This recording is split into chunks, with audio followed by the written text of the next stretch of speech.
Hindarilah pohon-pohon yang yang imitasi. Pohon itu jadikan sebagai keindahan, di samping keindahan juga manfaatnya. Jadi kalau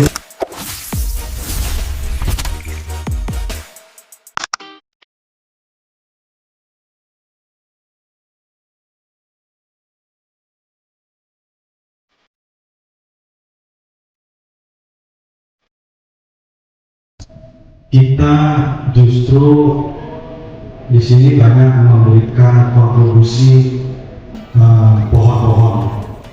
Jadi saya juga ada lahan di daerah Bogor 10 hektar, bahkan pengembangan 20 hektar. Itu sedang kita bangun nursery.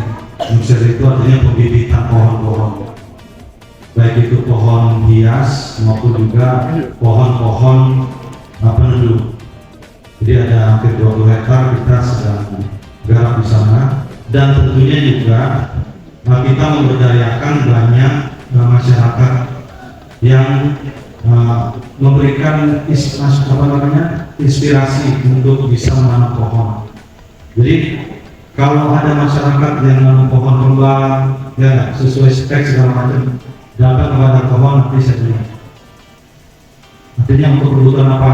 Untuk kebutuhan klien-klien saya, khususnya di bidang penghijauan, baik itu di perumahan, baik itu juga di perhotelan, baik itu juga di kafe-kafe, maupun juga proyek-proyek pemerintah yang di situ banyak sebagai tata kota untuk pohon-pohon penghias atau pohon-pohon peneduh. Jadi memang PT Badak Pohon Indonesia di sini juga terdiri dari banyak ahli-ahlinya. Salah satunya kita memberdayakan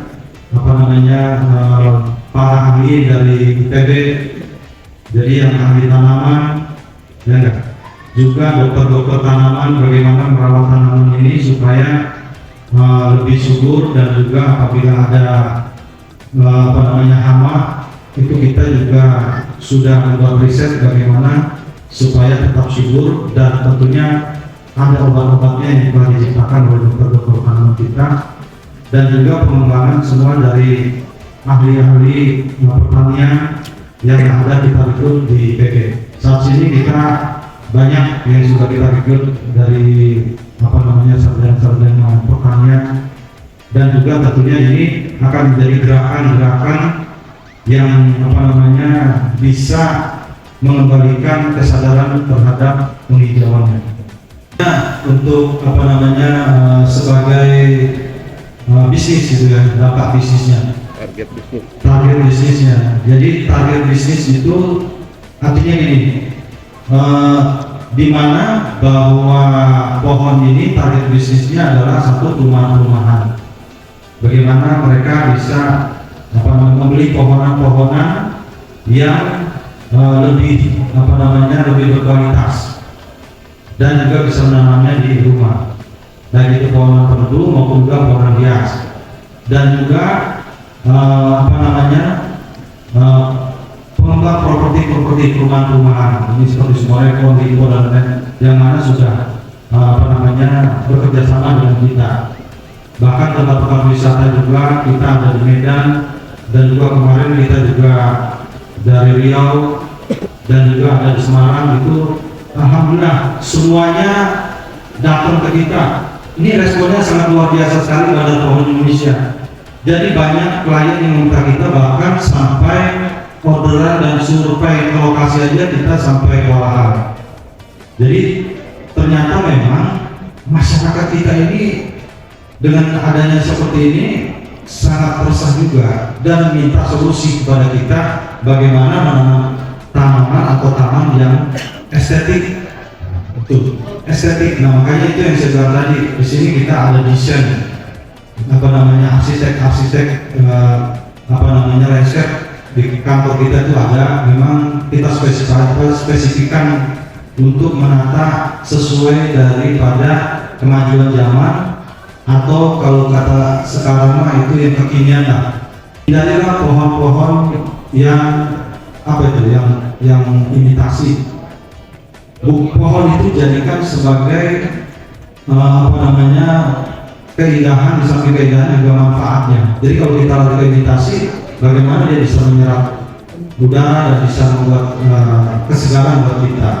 Memang itu murah tapi dan tidak repot untuk merawatnya, tapi kita hanya bisa dipandang tapi tidak bisa berdampak kebaikan kesehatan buat kita semua.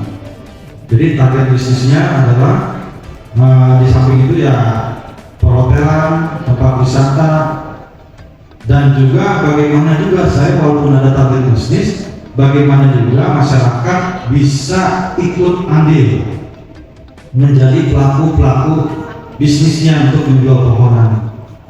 Dan ini salah satu wisata kebutuhan pohonan ini tidak akan pernah mati. Jadi tanamlah pohon di rumah, tanamlah pohon sedikit demi sedikit, kumpulkan. Kalau sudah banyak yang nggak dirawat, silakan datang ke bandar pohon. Nanti saya dan Bu Wira akan datang. Tentunya saya datang juga banyak permintaan di saya tentang pohon-pohon. Saya kemarin juga sempat beberapa membuka lahan juga, ya enggak, di Sumbawa juga termasuk di Bima. Di sana banyak pohon-pohon peneduh yang di sana tidak diurus, kemudian kita selamatkan dan sekarang menjadi tren seperti pohon bule, seperti pohon Kamboja dan juga pohon-pohon yang lain.